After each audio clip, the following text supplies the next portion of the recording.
From the studios of Farm Journal Broadcast, this is AgDay.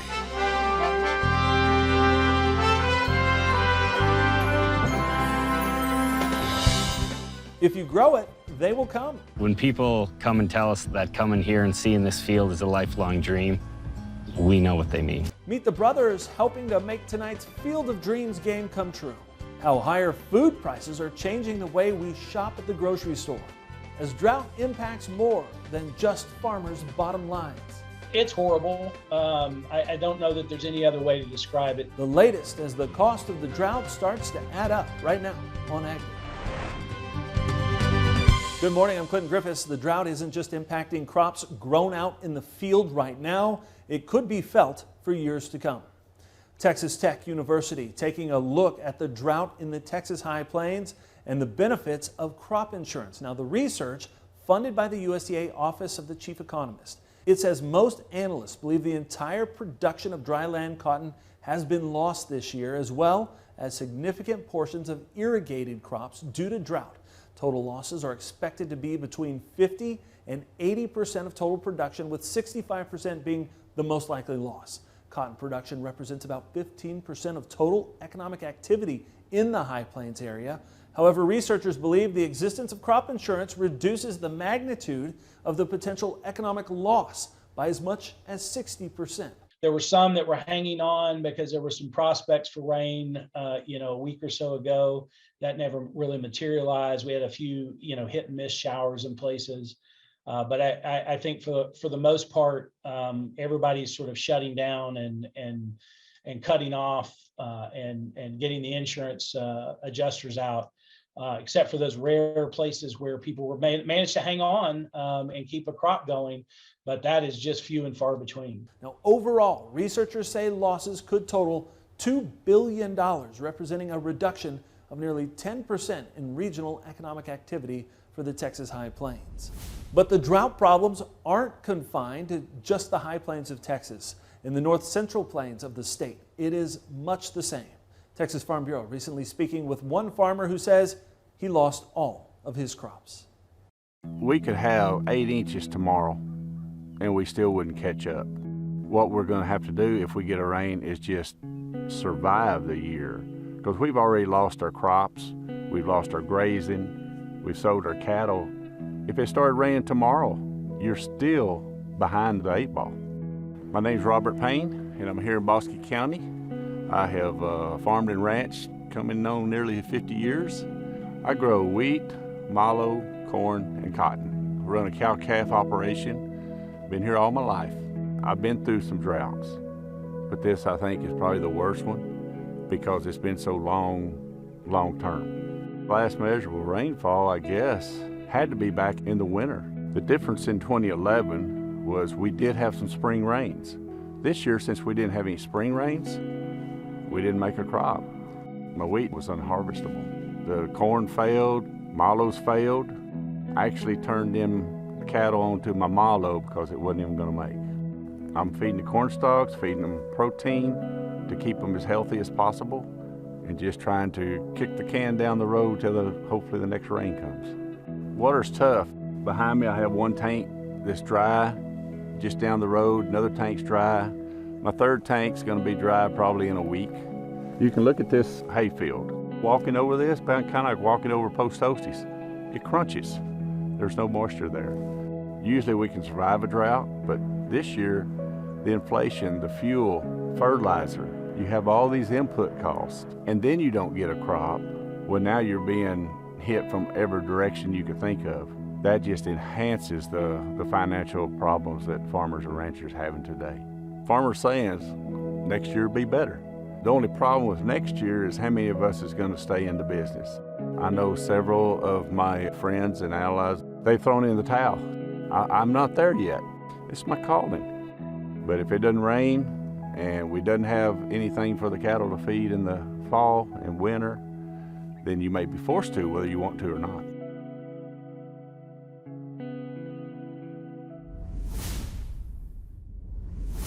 Now, there is a bit of hope for some Texas farmers, with the eastern part of the state seeing some rain this week, while farmers in the southwest maybe getting too much of a good thing. We get an update from meteorologist Matt Urosavic. Matt? Yeah, Clinton, we're going to get much needed rain for parts of the country. And yeah, there's going to be some chances for some isolated areas of flooding there in the west. Let's take a look at the jet stream as you're kind of looking at this. A big ridge still continuing to build through really the middle part of the country. That is going to leave parts of the east dealing with more chances for rain. As we put this into motion heading through the weekend, we are going to continue to deal with the heat and the humidity right through the middle part of the country, even into parts of the Rockies, but then out in the southwest, still dealing with monsoon showers and thunderstorms pretty much every afternoon. And that's going to continue to be the case even into the weekend and early next week. Rainfall, though, will help to put a dent in some of those drought conditions. And then parts of East Texas all the way through parts of the Gulf Coast still dealing with those scattered showers and some thunderstorms. So let's take a look at the precipitation forecast. This is over the next 10 days, so a week and a half out, dealing with a lot of rain still for parts of the southwest. Even for parts of the middle of the country, Kansas up to Nebraska could be dealing with more rain, and then Gulf Coast seeing a lot of that tropical moisture continuing to be possible, even up into parts of the mid-Atlantic as well. And the excessive rainfall on Thursday, it's highlighted there. Utah down into parts of Arizona and New Mexico need to watch out for some areas of heavy rain and potential for flooding later on today. And we love this photo from Denny Pook of Loomis, Nebraska. Denny says that he's glad to have good help on the farm. This little girl ready to do some cleanup in her swimsuit and little pink shoes. I'll have more on your forecast coming up. A tough sight to see for farmers in northeastern Oregon. A large fire at the Pendleton flour mill. City officials say crews were originally called to the mill on Tuesday afternoon on a report of black smoke coming from the facility, but no visible flames. They were able to put out the small fire and remained on the scene. A second fire started early Wednesday morning, fully engulfing the dry grain and wood structure. Now, they say the building is a total loss and that they're continuing to work to put out hot spots due to the amount of grain that is slowly burning. The latest measure of inflation is out. The Consumer Price Index rising 8.5% for the 12 months ending July. Now, that's down from the 9.1% increase in June. Food and energy continue to drive inflation. Energy is nearly 33% higher than a year ago. Meanwhile, the food index is up nearly 11% over the past year. That's the largest 12-month increase in 43 years. Now, in July, all 6 major grocery store food group indexes increased. Food at home, it's up 13.1%, also its biggest yearly jump since 1979. Cereal and bakery products, fruits, vegetables, and dairy are all 15% higher. And higher food prices are changing the way Americans shop. According to Purdue University's Center for Food Demand Analysis and Sustainability, more than a quarter of consumers are looking for sales, using coupons, cutting non-essentials, and switching to generics. Now, this comes from their Consumer Food Insights report, which surveys 1,200 consumers across the U.S. Jason Lusk, who leads the center, says after increasing in the first half of the year, food expenditures are relatively consistent right now, indicating that consumers are finding ways to keep bills from rising. Weekly food spending rose 3% from June to $191 per week. 16% of all households are considered food insecure. It was a turbulent day for the major grains. Michelle Rook joins us next to take a look at markets. And later, last year was heavenly. Can this year's Field of Dreams game live up to the hype? We're off to Dyersville, Iowa to meet the farmers behind these perfect rows in the country. AgDay is brought to you by EndZone from Farm Shop MFG, which allows you to rehydrate your soybeans from 10 to 13%. On a 20,000 bushel bin, that's an extra semi-load added to your bottom line.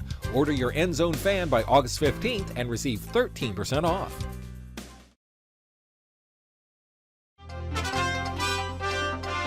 USDA reported a sale of 196,000 metric tons of soybeans for delivery to China. The announcement follows 2 previous soybean sales to China earlier this month. AgDay's Michelle Rook has more in today's market report. Joining us with market analysis this morning is Ted Seifert with Zaner Ag Hedge. Let's talk a little bit about the grain trade on Wednesday. Started off like a risk-on day, and we had some strong gains early on. The CPI data was kind of part of the reason we got that early push, wasn't it? Yeah, it really was. CPI came in below trade expectations. They were looking for 8.7%. It came in 8.5%. So, hey, inflation might be cooling off just a little bit. And that brought a lot of strength into commodities as a whole because it put a lot of pressure on the US dollar. The dollar is down over 1,000 points at times during the day on Wednesday. And overall, if we're less worried about inflation, then we're less worried about demand destruction. So that's a good thing, right? And so, markets were trying to be higher, but as we got to midday, that kind of changed a little bit. Yeah, so let's talk about that because we've been putting some risk premium into the grain sector in part because of weather, crop ratings dropping, ideas of a smaller crop, but we are going into a report on Friday. And so we kind of ended off of our highs. Was that part of that play? Yeah, part of it, at some point we were going to see a little bit of profit taking in front of the report on Friday. And I think when the weather forecast midday came out, really very similar to what we were seeing in the beginning of the day on Wednesday, which is for some much cooler temperatures in the 8 to 14 day forecast. That second run that sort of confirmed that really allowed the market to be under pressure. And once we started under pressure, those profit takers, those pre-report profit takers came in a big way. Thanks so much for joining us, Ted Seifert, Zaner Ag Hedge. Full analysis at agweb.com. We'll have more Ag Day coming up. For professional marketing advice specifically tailored to your needs, call Zaner Ag Hedge at 312-277-0113.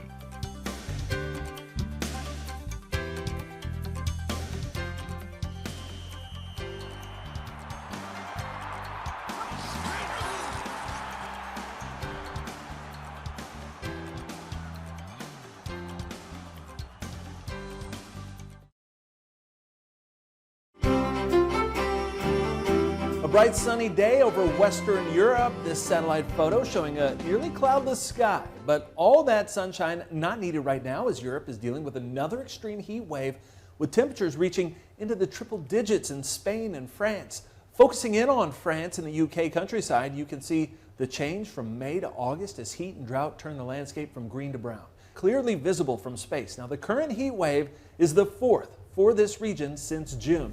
Meteorologist Matt Urosavic joining us now. And Matt, as we talk about the heat that we've had in our own country, we look at the places that could be getting a little more rainfall and maybe some excessive rainfall this week. Oh yeah, it's still going to be hot and dry in the middle of the country, but there are chances for rain across the Gulf Coast and especially parts of the Southwest, still dealing with those monsoon showers and thunderstorms. And you can see that area highlighted in yellow showing the chance for excessive rainfall, heavier rain that could create some localized flash flooding. Areas all the way from northern Utah, Salt Lake City included, down towards the Las Vegas area, and then right through central parts and the mountains there of Arizona and even into parts of New Mexico as well. That's the area to watch for heavy rainfall for today. And you can actually see this precipitation estimate, still a lot going on. Those afternoon scattered showers and storms all across the southeast, and then more of that higher elevation where we've got the heat in place out in the west.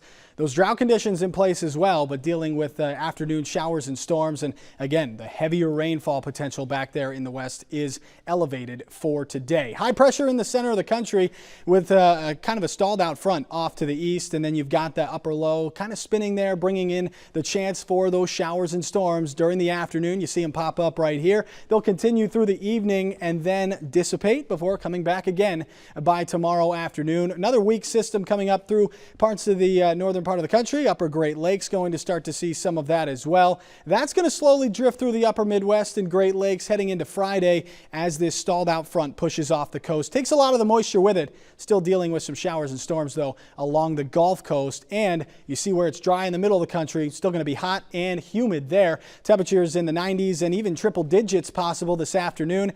It's still going to be warm and muggy across much of the Gulf Coast. Not as bad, though, through the Great Lakes where they dealt with heat last week and still dealing with those temperatures in the upper 90s as we head through tomorrow afternoon. That heat going to continue as well as those chances for rain, and we'll continue to track it right here on Ag Day.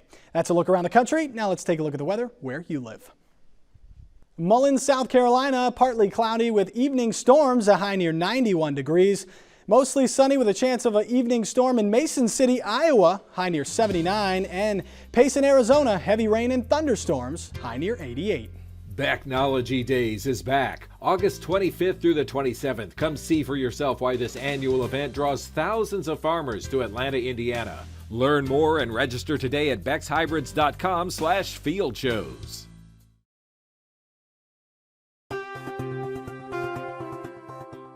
AgDay, brought to you by Rumensin. Rumensin's quality, consistency, and efficiency make it the right choice for your cattle operation. Rumensin, trusted by generations. Ranchers reducing the size of their herd right now due to drought could tighten livestock supplies for years. Economists say add in higher production costs, and that means no break from higher meat prices at the grocery store. And while feed costs are down a bit after corn hit a 10-year high back in April, Drovers reports U.S. government data from July 1st shows that ranchers had already reduced the nation's cattle herd by about 2% from a year earlier to its lowest level for that date in about 7 years. Now, Tyson Foods president of Fresh Meats believes that producers will likely liquidate even more cattle due to drought, with the company's chief executive projecting prices for cattle and beef to rise next year and in 2024. Now, Tyson reported weaker than expected earnings on Monday. When beef turns brown in the store, it often gets discounted. Now, scientists at Oklahoma State University are trying to find a way to stop that from happening. The discoloration is simply beef reacting to long-term exposure to oxygen. But most consumers associate the bright cherry red color of meat with freshness. Researchers used so-called oxygen scavengers technology that's already been developed to see if it can help lengthen the shelf life of meat. The iron pouches remove oxygen and can be placed inside bags used for retail beef transportation. They report that beef maintained its bright red color for up to 23 days after being packaged with the pouches. It's estimated the beef industry loses $3 billion annually due to meat discoloration. If you plant it, it will grow. At least that's what these brothers are counting on at the iconic Field of Dreams farm. We're off to have a catch in Iowa next. Registration is open for the 2022 Pro Farmer Crop Tour. Join our team as we gain insight on the 2022 growing season in person or online. Visit profarmercroptour.com/register to select the stop nearest you.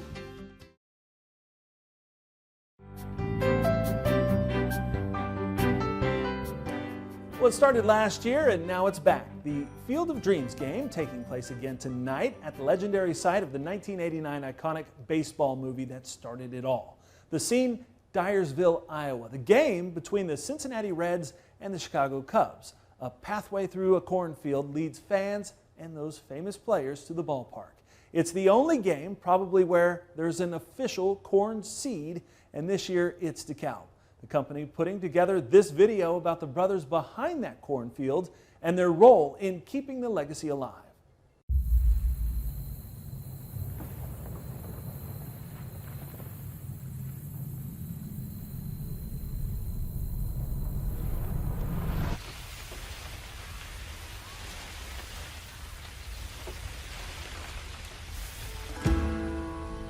Growing up was always a special thing for us here in Dyersville. We could look out the window of our house and see the filming. And it wasn't until later on, years later when we were kids and people would be driving through the road, stopping all the time, asking us, hey, is this the Field of Dreams? How do we get to the Field of Dreams? I think it's one of those things in life where sometimes you hit the lottery. We were lucky enough just to have this land right here.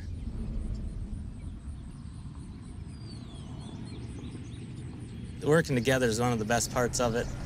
Being able to bounce ideas off each other and think things through together is a huge benefit, not only for our operation, but for our family. We've been planting DeKalb for 20 years. Our stuff's been consistent, it's been solid, they've been increasing. The genetics is what gets us here and the traits that protect it. And DeKalb and Bear definitely have the best platform in the industry, and that's why we plant DeKalb. Little did we know the impact it was going to have on the community. It's been a boost for our economy locally, for the people. It's brought a lot of people to town that wouldn't be here. When people come and tell us that coming here and seeing this field is a lifelong dream, we know what they mean. Farming it for us is a dream too. Every farmer has that one field that they're super proud of, and that's the same for us.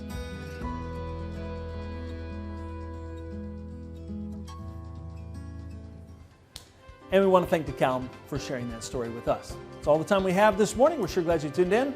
From all of us here at AgDay, I'm Quentin Griffiths. Have a great day.